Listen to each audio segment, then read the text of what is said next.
Caroline नौकरी के interview के लिए लुइसियाना के टेरेबोन जा रही थी। वह एक हॉस्पिस केयर नर्स के रूप में काम करती थी, जो मरीजों की उनके अंतिम दिनों में देखभाल करती थी।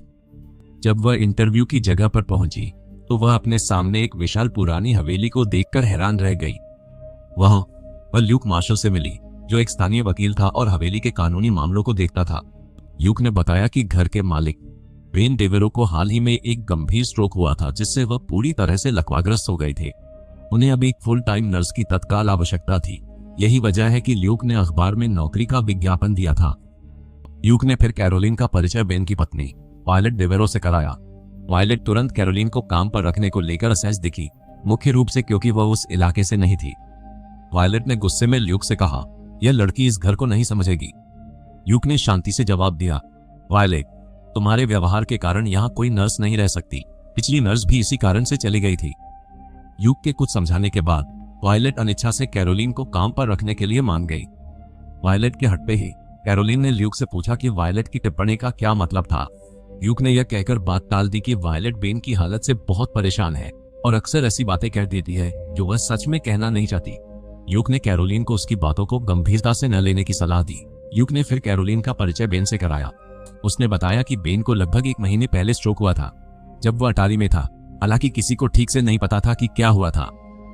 अगली सुबह कैरोलिन अपना सारा सामान लेकर टेराबोन के लिए निकल पड़ी। रास्ते में वह एक गैस स्टेशन पर रुकी। कार में पेट्रोल भरवाने के बाद वह भुगतान करने के लिए अंदर गई, लेकिन किसी चीज ने तुरंत उसका ध्यान खींचा। दहलीज के आर पार ईंट के चूरे से बनी एक रेखा खींची हुई थी। अंदर उसने एक बुजुर्ग अंधी महिला को चुपचाप बैठे देखा। इस बेचैन करने वाले दृश्य ने कैरोलिन को असहज कर दिया। कुछ क्षण बाद मालिक आ गया। कैरोलिन ने जल्दी से भुगतान किया और बिना रुके वहां से चली गई। हवेली पहुंचकर कैरोलिन ने अपने कमरे में सामान खोलना शुरू कर दिया। तभी उसने कुछ अजीब देखा। कहीं भी एक भी शीशा नहीं था।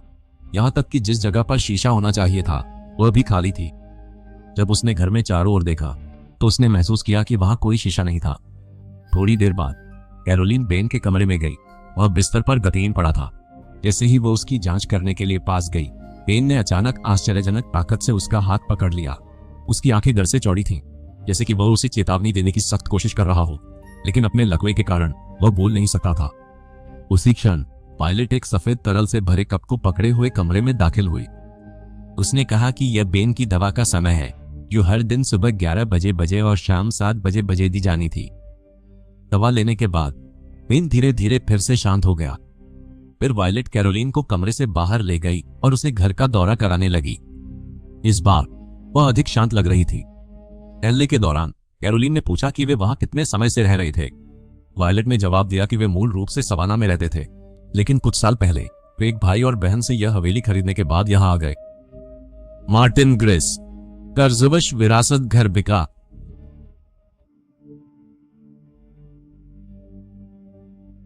कैरोलिन ने फ्रेम की हुई तस्वीर उठाई, जिसमें मार्टिन और ग्रेस मुस्कुरा रहे थे। जब वो उसे देख रही थी तो फ्रेम के पीछे से एक और तस्वीर फिसल गई। इस तस्वीर में उनके पीछे 2 अश्वेत नौकर खड़े थे। तस्वीर के पीछे पापा जस्टिफाई और मामा सेसिल के नाम थे। वायलेट ने फिर कैरोलिन को एक अजीब सी चाबी दी। यह एक स्केलेटन की है। उसने कहा, यह इस घर का हर दरवाजा खोल सकती है। एक मेरे पास है और अब एक तुम्हारे पास भी होगी। अचानक गायब शीशों को याद करते हुए कैरोलिन ने पूछा कि घर में कोई शीशा क्यों नहीं है। वायलेट मुस्कुराई और जवाब दिया, हमें उनकी जरूरत नहीं है। कौन हर दिन अपना बूढ़ा होता चेहरा देखना चाहता है, इसलिए मैंने उन सभी को बेच दिया। कैरोलिन को अटपटा लगा। चुप रही। ल्यूक ने कहा, तुम नहीं पीती, धुआं चलेगा। अगले दिन वायलेट बगीचे में पौधा देखभाल में व्यस्त थी जब उसे अचानक याद आया कि वह कुछ फूलों के बीज लाना भूल गई है। उसने कैरोलिन को उन्हें अटारी से लाने के लिए कहा। कैरोलिन ऊपर की ओर चली गई, लेकिन जैसे ही उसने अटारी में कदम रखा, एक भारी बेचैन करने वाली भावना उस पर छा गई। यह वही जगह थी जहां बेन को स्ट्रोक हुआ था। जैसे ही कैरोलिन ने बीजों के पैकेट देखे और उनके लिए हाथ बढ़ाया, अटारी में अचानक एक जोरदार धमाका हुआ। चौंककर उसने चारों ओर देखा और दीवार के पास एक लकड़ी की शेल्फ को जोर से हिलते हुए देखा।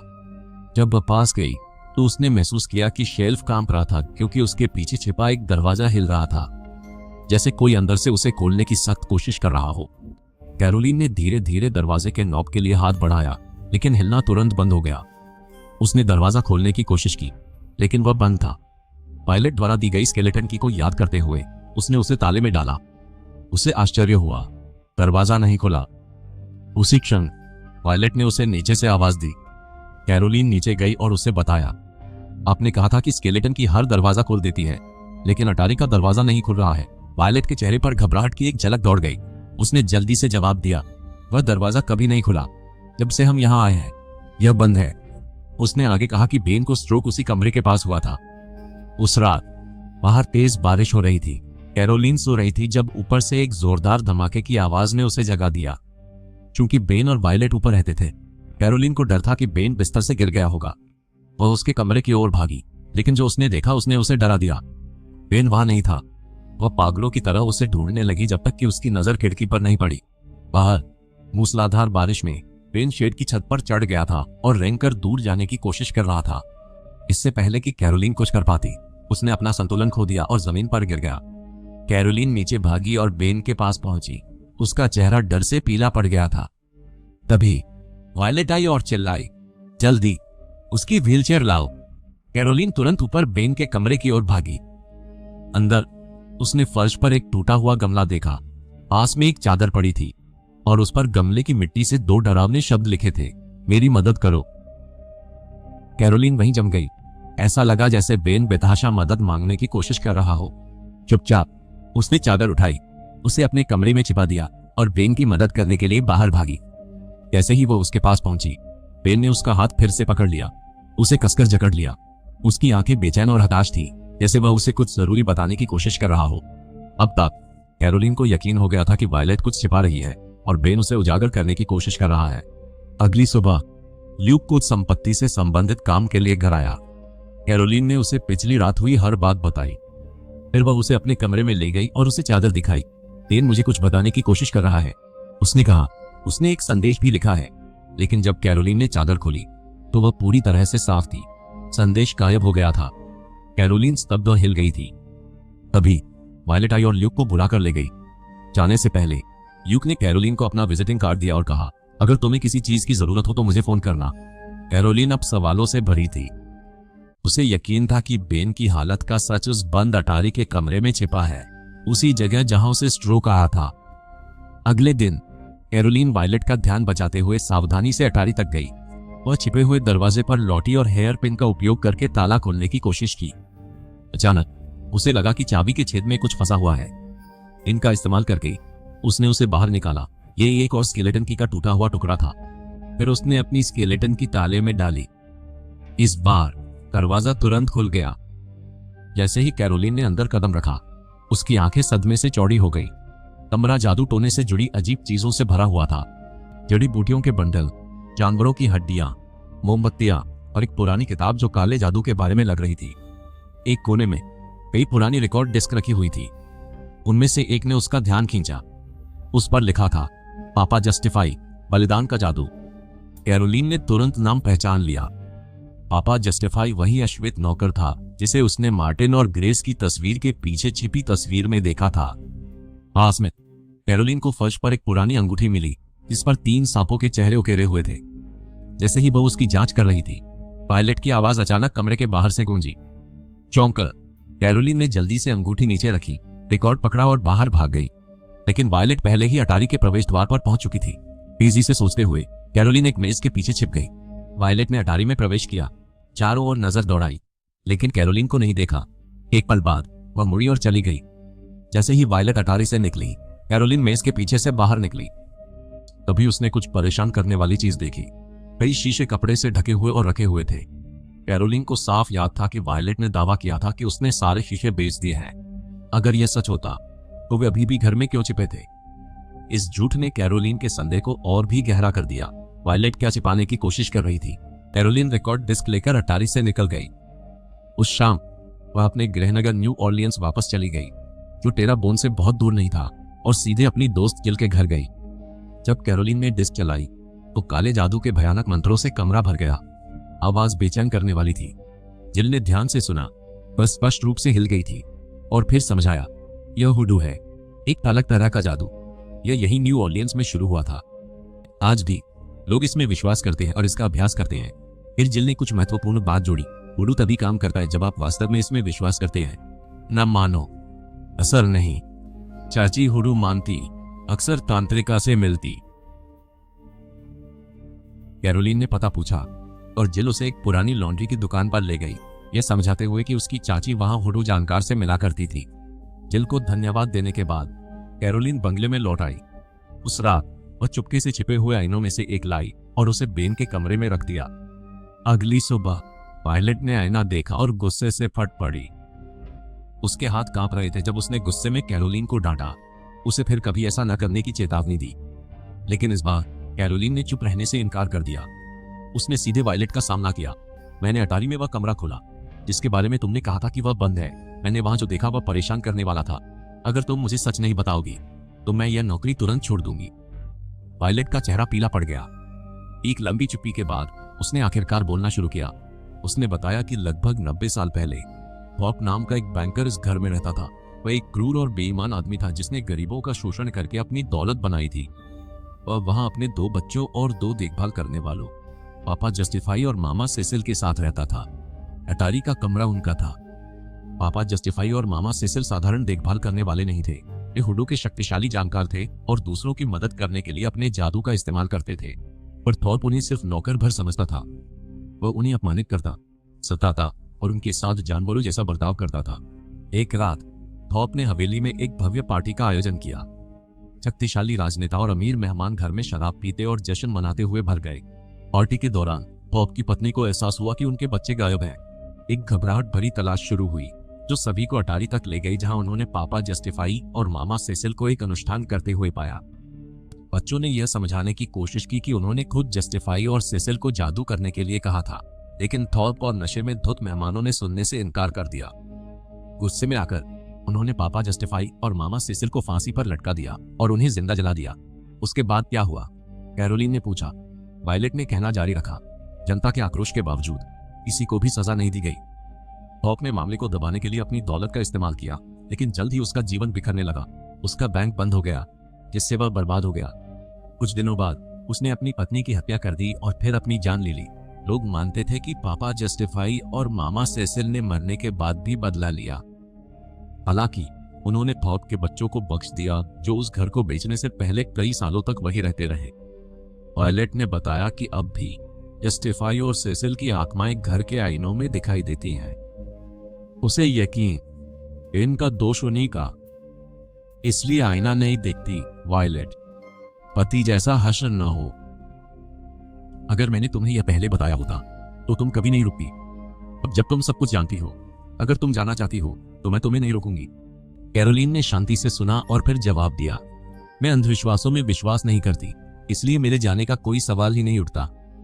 अगले दिन बगीचे में अपने कपड़े सुखाने के लिए डालते समय कैरोलिन ने पास में एक छोटा शेड देखा। उत्सुकतावश वह अंदर गई और वहां भारी मात्रा में लाल ईंट का पाउडर जमा पाया। इस दृश्य ने उसे उलझन में डाल दिया, लेकिन उसने इस पर ज्यादा देर तक ध्यान नहीं दिया। बाद में जब कैरोलिन बेन को नहला रही थी तो गलती से कुछ साबुन उसकी आंखों में चला गया। उसने उन्हें धोने के लिए जल्दी से एक छोटा हाथ का आईना निकाला। उसी पल उसने देखा कि बेन आईने को घूर रहा है। जब कैरोलिन ने उसे उसकी ओर घुमाया तो बेन अचानक डर से चीख पड़ा। वह उसे शांत करने में कामयाब रही, लेकिन उसकी प्रतिक्रिया उसके जहन में रह गई। कैरोलिन को वायलेट के शब्द याद आए कि उसने आईनों में पापा जस्टिफाई और मामा सेसिल को देखा था। कैरोलिन को यह स्पष्ट हो गया कि बेन भी हुडू में दृढ़ता से विश्वास करता था। इस एहसास ने उसे एक परेशान करने वाले विचार की ओर अग्रसर किया। क्या होगा अगर बेन की हालत का असली कारण हुडू हो? कैरोलिन जो समझी थी उसके अनुसार हुडू बहुत कुछ सम्मोहन की तरह काम करता था। यह सिर्फ उन्हीं पर असर करता था जो सचमुच इसे मानते थे। यदि किसी को लगे कि वह शापित है, मन असर को वास्तविक महसूस करा सकता है। अगर बेन को विश्वास था कि वह हुडू से लकवाग्रस्त हो गया है तो उसका शरीर उस विश्वास पर प्रतिक्रिया दे रहा होगा। कैरोलिन को शक होने लगा कि किसी ने उसके खिलाफ इस डर का इस्तेमाल किया है। बेन की मदद करने के लिए दृढ़ संकल्पित कैरोलिन ने विश्वास से विश्वास का मुकाबला करने का फैसला किया। अगर हुडू उसके दिमाग को नियंत्रित कर रहा था तो हुडू ही उसे मुक्त करने की कुंजी होगी।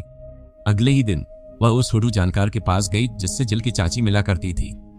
जैसे ही कैरोलिन ने उस जगह में प्रवेश किया, उसने एक बार फिर दहलीज पर खींची गई एक लाल रेखा देखी, ठीक वैसी ही जैसी उसने गैस स्टेशन पर देखी थी।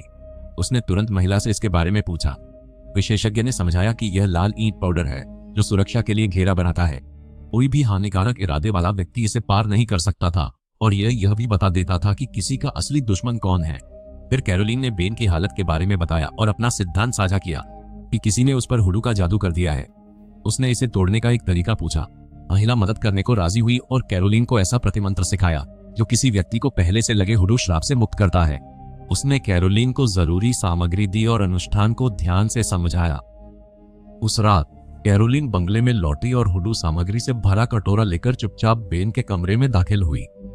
उसने अंदर से दरवाजा बंद कर लिया, यह जानते हुए कि वायलेट को कोई अंदाजा नहीं था कि वह क्या कर रही है। बेन के बगल में खड़ी होकर कैरोलिन ने धीरे से कहा, वायलेट का मानना है कि तुम्हारी हालत स्ट्रोक से नहीं बल्कि आत्माओं की वजह से है। उसे लगता है कि तुम्हें श्राप दिया गया है। मेरे पास एक हुडू उपाय है जो इसे दूर कर सकता है, लेकिन तुम्हें विश्वास करना होगा कि यह काम करेगा। कैरोलिन ने ठीक वैसे ही अनुष्ठान शुरू किया जैसा उसे सिखाया गया था। जैसे ही उसने मंत्रों का जाप किया, बेन अचानक दम घुटने जैसी आवाजें निकालने लगा।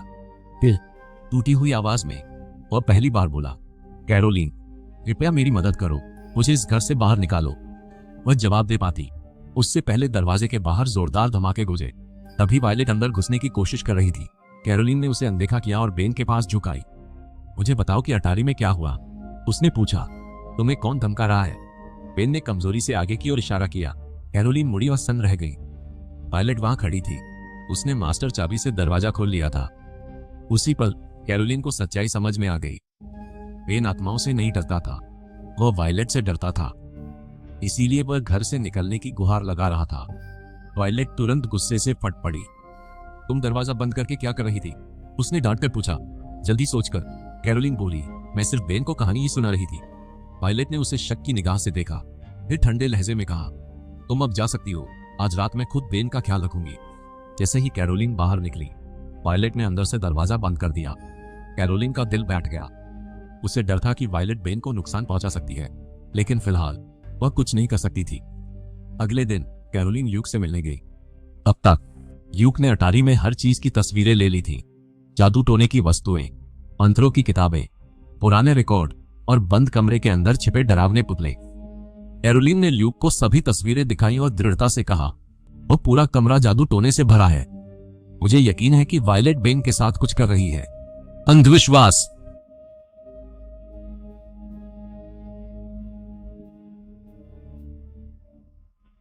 पुरानी ने उससे बात करनी है।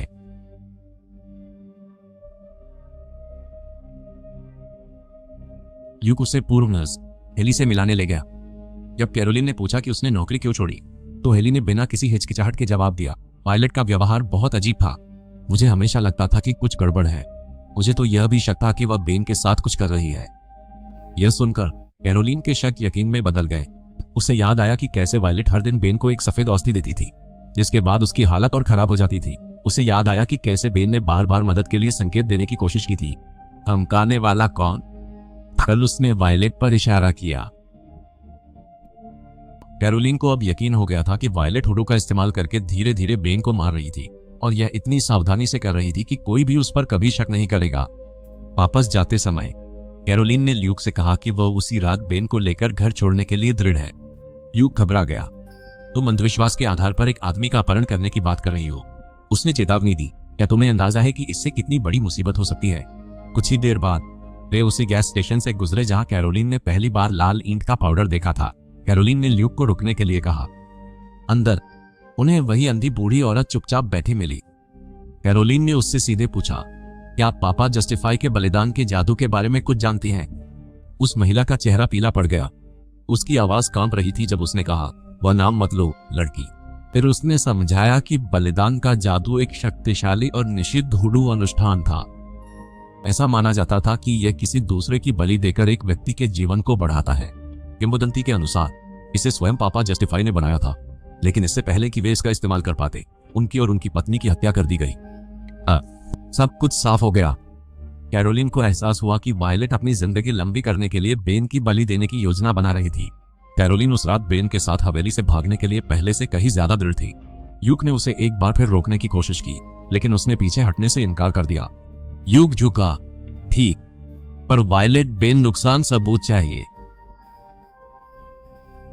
इसके बिना तुम्हें अपहरण के लिए गिरफ्तार किया जाएगा। फिलहाल मैं तुम्हें कानूनी अभिरक्षा दिलाने की कोशिश करूंगा। बंगले पर वापस आकर कैरोलिन ने बेन के साथ भागने की तैयारी करते हुए अपना सामान पैक करना शुरू कर दिया। लेकिन अचानक उसने कुछ चिंताजनक देखा। उसके बैग से बलिदान के जादू का रिकॉर्ड गायब था। उसे तुरंत वायलेट पर शक हुआ। अगर वायलेट ने इसे ले लिया था तो अब खुद कैरोलिन खतरे में थी। इसी सोच के साथ कैरोलिन सीधे बगीचे के उस शेड में गई जहां उसने लाल ईंट का पाउडर देखा था। उसने अपने बेडरूम के दरवाजे की देहली पर पाउडर की एक सीधी रेखा खींची। वुडू में यह माना जाता था कि नुकसान पहुंचाने का इरादा रखने वाला कोई भी व्यक्ति ऐसी रेखा को पार नहीं कर सकता। कैरोलिन सच जानना चाहती थी, क्या वायलेट सच में उसे चोट पहुंचाना चाहती थी? फिर उसे एक और विचार आया। उसने लकीर को एक पायदान से ढक दिया। इस तरह वह यह जांच सकती थी कि हुडू महज एक अंधविश्वास था या कुछ असली। अगर वायलेट लकीर को देखने के बाद रुक जाती तो यह डर साबित होता, लेकिन अगर वह इसे देखे बिना रुक जाती तो यह साबित होता कि जादू काम कर गया। फिर कैरोलिन ने वायलेट को अपने कमरे में बुलाया, यह दिखावा करते हुए कि छत से पानी टपक रहा है। वायलेट दरवाजे पर आई, लेकिन ठिठक गई। उसने अंदर कदम नहीं रखा। घबराकर उसने कहा, मेरा खाना चूल्हे पर है, मैं बाद में देख लूंगी, और जल्दी से चली गई। कैरोलिन वहां सदमे में खड़ी रही। वायलेट ने लकीर नहीं देखी थी, फिर भी उसने उसे महसूस कर लिया था। वुडू अंधविश्वास नहीं था, यह असली था, और वायलेट सच में उसे नुकसान पहुंचाना चाहती थी। उस रात वायलेट ने कैरोलिन को पहली बार रात के खाने पर आमंत्रित किया। कैरोलिन को तुरंत खतरे का एहसास हो गया। उसे यकीन था कि खाने में जहर मिला हुआ है, इसलिए उसने उसे नहीं छुआ। अचानक बिजली चली गई। जैसे ही वायलेट मोमबत्तियां लेने गई, कैरोलिन ने मौके का फायदा उठाया और चुपके से वायलेट की चाय में नींद की दवा मिला दी, जो वह पहले से तैयार करके लाई थी। जैसे ही वायलेट ने चाय पी, उसकी पलकें भारी हो गईं और वह फर्श पर गिर पड़ी। कैरोलिन उसके ऊपर खड़ी हो गई और दृढ़ता से कहा कि अब उसे बेन को नुकसान पहुंचाने की इजाजत नहीं दी जाएगी। वह बेन को अपने साथ ले जा रही थी। यह सुनकर वायलेट ने अपनी जेब से एक मुड़ा हुआ पन्ना निकाला।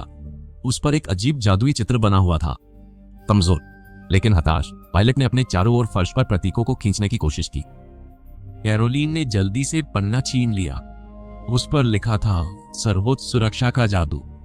कैरोलिन तुरंत समझ गई, यह एक रक्षात्मक जादू था जिसे वायलेट अपनी सुरक्षा के लिए तैयार कर रही थी। कुछ ही पलों बाद वायलेट पूरी तरह से बेहोश हो गई। कैरोलिन जानती थी कि यही उसका एकमात्र मौका है। युग की चेतावनी को याद करते हुए वह पहले पक्के सबूत इकट्ठा करने के लिए वायलेट के कमरे में गई। अंदर उसे बलिदान के जादू का रिकॉर्ड और वह चादर मिली जिस पर बेन ने लिखा था, मेरी मदद करो। वायलेट ने दोनों को कैरोलिन के कमरे से चुराया था। उसे बालों का एक गुच्छा भी मिला। जब कैरोलिन ने उसकी तुलना अपने बालों से की तो उसका खून ठंडा पड़ गया। यह उसी का था। वायलेट उसके खिलाफ भी एक हुडू जादू की तैयारी कर रही थी। सबूत हाथ में होने पर कैरोलिन ने कोई समय बर्बाद नहीं किया। उसने बेन को अपनी कार में बिठाया और भागने की कोशिश की, लेकिन वायलेट ने पहले ही मुख्य फाटक बंद कर दिया था। कैरोलिन ने अपनी कार से फाटक पर टक्कर मारी, लेकिन वह बहुत मजबूत था। गाड़ी बुरी तरह क्षतिग्रस्त हो गई थी और रुक गई थी। उसी क्षण वायलेट को होश आ गया।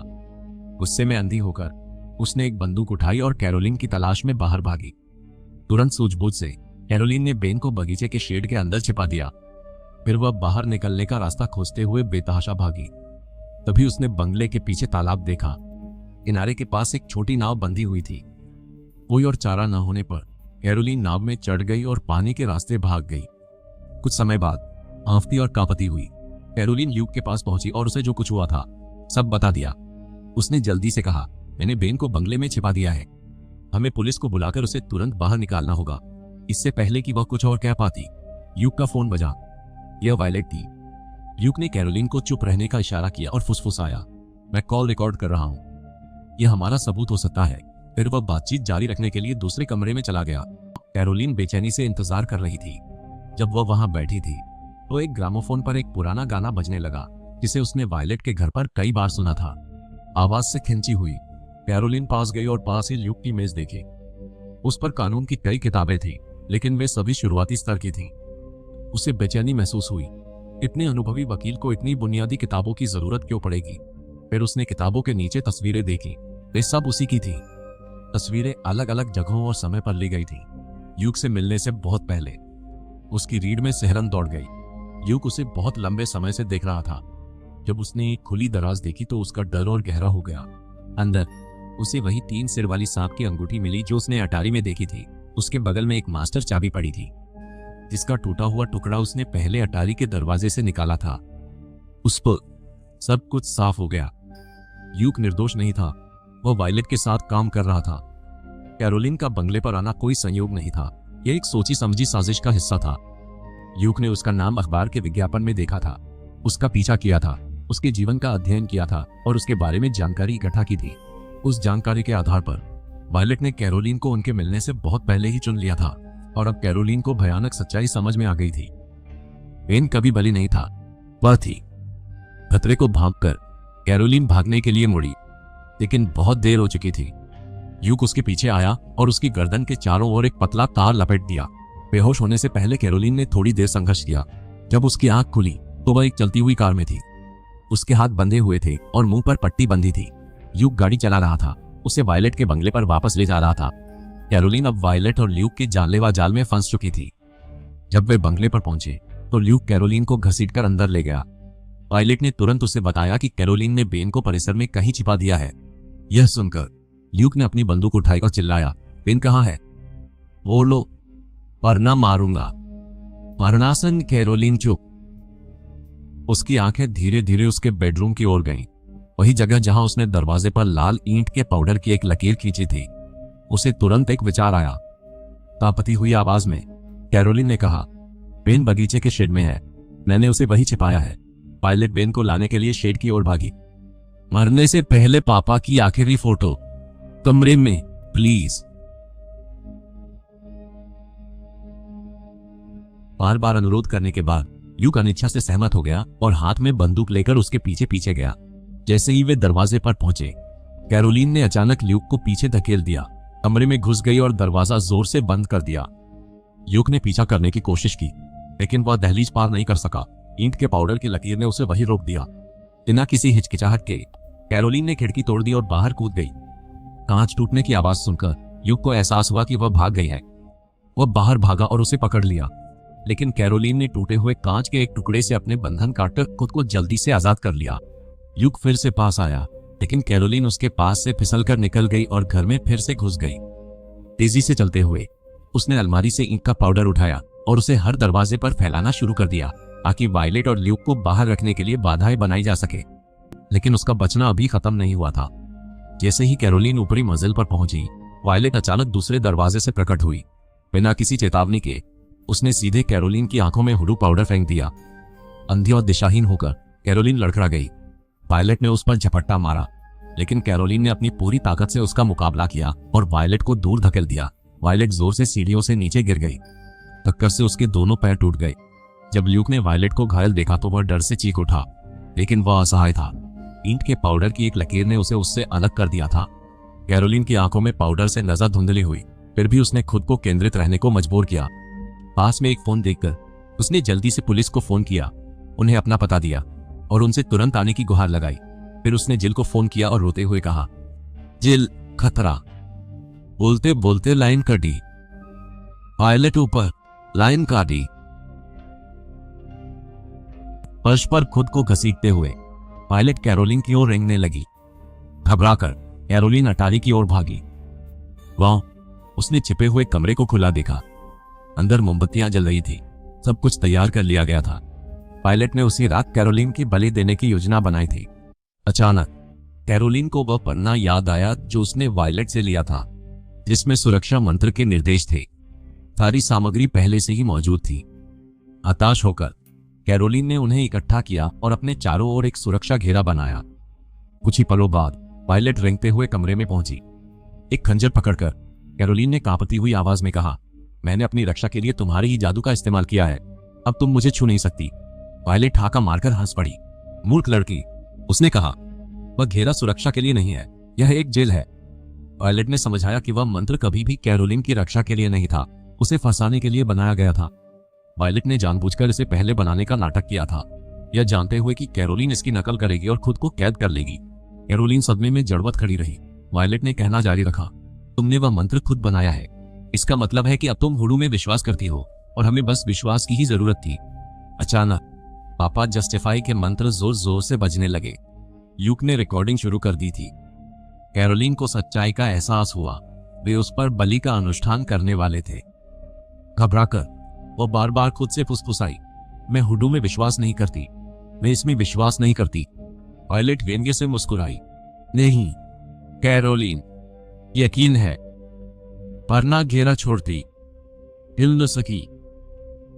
घर ने उसे अपनी जगह पर रोक रखा था। यह देखकर वायलेट ठंडी मुस्कान के साथ मुस्कुराई। तुम जानती हो कि हमने कितनी सावधानी से इसकी योजना बनाई है। जिस पल तुम आई मैंने तुम्हें स्केलेटन चाबी दे दी थी। हमने तुम्हें घर में आजादी से घूमने दिया ताकि तुम्हें लगे कि सब कुछ तुम्हारी नियंत्रण में है। हर कदम तुम्हें विश्वास दिलाने के लिए बनाया गया था। वायलेट ने ठंडेपन से कहना जारी रखा, यह समझाते हुए कि कैसे सब कुछ शुरू से ही योजनाबद्ध था। उसने कहा कि उसने जानबूझकर कैरोलिन को बीज लाने के बहाने अटारी में अकेले भेजा था, यह जानते हुए कि जिज्ञासा उसे उस कमरे में खींच लेगी। फिर उसने उसे पापा जस्टिफाई और मामा सेसिल की कहानी सुनाई थी। धीरे धीरे उसे हुडू से परिचित कराया था। वायलेट ने कबूल किया कि उसने कैरोलिन को यह विश्वास दिलाने के लिए जानबूझकर ऐसी परिस्थितियां बनाई थी कि बेन शापित है और उसे सख्त मदद की जरूरत है। धीरे धीरे कैरोलिन को खुद हुडू पर शोध करने के लिए प्रेरित किया गया। अंत में वायलेट ने यह विचार उसके मन में डाल दिया कि हुडू उसकी रक्षा भी कर सकता है। अनजाने में कैरोलिन इस पर विश्वास करने लगी थी और उसी विश्वास ने उसकी किस्मत पर मुहर लगा दी। जैसे ही वायलेट बोली, उसने एक पूरा कद वाला शीशा उठाया और उसे कैरोलिन के सामने रख दिया। अचानक कैरोलिन ने शीशे में ग्रेस का प्रतिबिंब देखा। फिर उसके बगल में वायलेट का प्रतिबिंब दिखाई दिया। कमरा जोर जोर से कांपने लगा, जैसे भूकंप आ गया हो। वायलेट दर्द से चीख पड़ी। कुछ ही पलों बाद शीशे के अंदर मामा सेसिल का प्रतिबिंब दिखाई दिया। अपनी आखिरी ताकत लगाकर वायलेट ने शीशे को कैरोलिन की ओर धकेला और बेहोश होकर फर्श पर गिर पड़ी। शीशा कैरोलिन से टकराया, जिससे वह भी बेहोश हो गई। कुछ समय बाद कैरोलिन को होश आया। वह धीरे धीरे उठी और वायलेट के शरीर की ओर चली। शांति से उसने वायलेट की सिगरेट उठाई, उसे जलाया और एक लंबा कश लिया।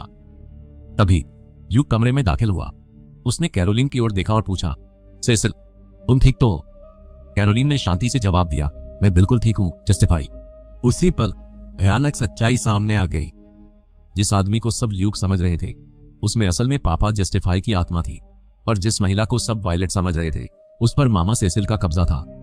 जैसा कि गैस स्टेशन पर अंधी महिला ने चेतावनी दी थी, पापा जस्टिफाई ने एक हुडू अनुष्ठान बनाया था जिसे बलिदान का आह्वान कहा जाता है। लोग मानते थे यह किसी की बची उम्र चुरा लेता था, पर सच में यह उपयोगकर्ता को किसी और का शरीर पर कब्जा करने देता था। बलिदान मौत नहीं, बल्कि कब्जा था। 90 साल पहले जस्टिफाई और सेसिल ने यह अनुष्ठान मार्टिन और ग्रेस पर इस्तेमाल किया था। जब थॉप ने जस्टिफाई और सेसिल को जिंदा जलाया, और जिन शरीरों को उसने नष्ट किया, वे उनके नहीं, बल्कि उसके अपने बच्चों के थे। उनके बच्चों की आत्माएं पहले ही ले ली गई थी।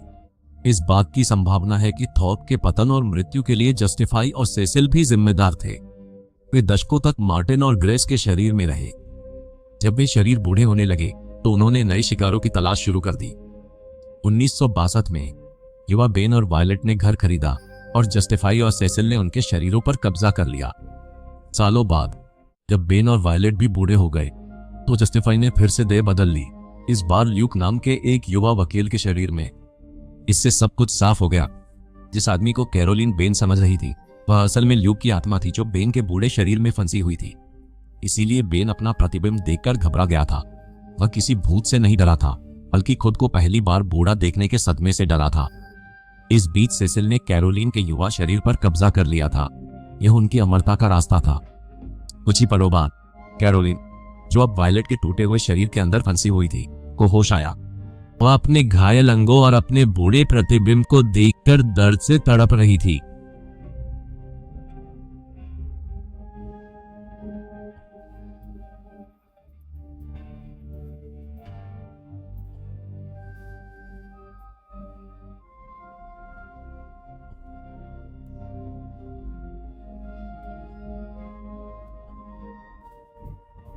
कैरोलिन, जो अभी भी वायलेट के शरीर में फंसी हुई थी, स्ट्रेचर पर निश्चल पड़ी थी। जब उसने जिल को देखा, उसने बेताबी से इशारा किया, पर शरीर ने बिल्कुल जवाब नहीं दिया। जस्टिफाई और सेसिल ने पुलिस को बताया कि वायलेट को रात में स्ट्रोक आया था और तब से वह न तो हिल पा रही थी और न ही बोल पा रही थी। जिल सेसिल को कैरोलिन समझकर उसके पास गई, लेकिन कैरोलिन उसे पहचान नहीं पाई। इससे पहले कि जिल कुछ समझ पाती, जस्टिफाई एक आश्वस्त करने वाली मुस्कान के साथ आगे बढ़ा और अपना परिचय दिया। उसने समझाया कि रात की दर्दनाक घटनाओं के बाद कैरोलिन सदमे में थी। जिल ने बताया कि वह कैरोलिन की दोस्त है और कैरोलिन ने उसे परेशानी में फोन किया था। यह सुनकर सेसिल ने याद करने का नाटक किया। उसने जिल को गले लगाया और कहा, ओह हाँ, मैंने फोन किया था। पता नहीं मेरा दिमाग इतना उलझा हुआ क्यों महसूस कर रहा है। फिर वह शांति से घर के अंदर वापस चली गई। जस्टिफाई ने मुस्कुराते हुए जिल को बताया कि कैरोलिन ने बेन और वायलेट की इतनी देखभाल और इतना समर्पण दिखाया था कि उन्होंने अपनी संपत्ति स्वेच्छा से उसके नाम कर दी थी। अब से वह घर में ही रहेगी। कुछ ही देर बाद एम्बुलेंस चली गई।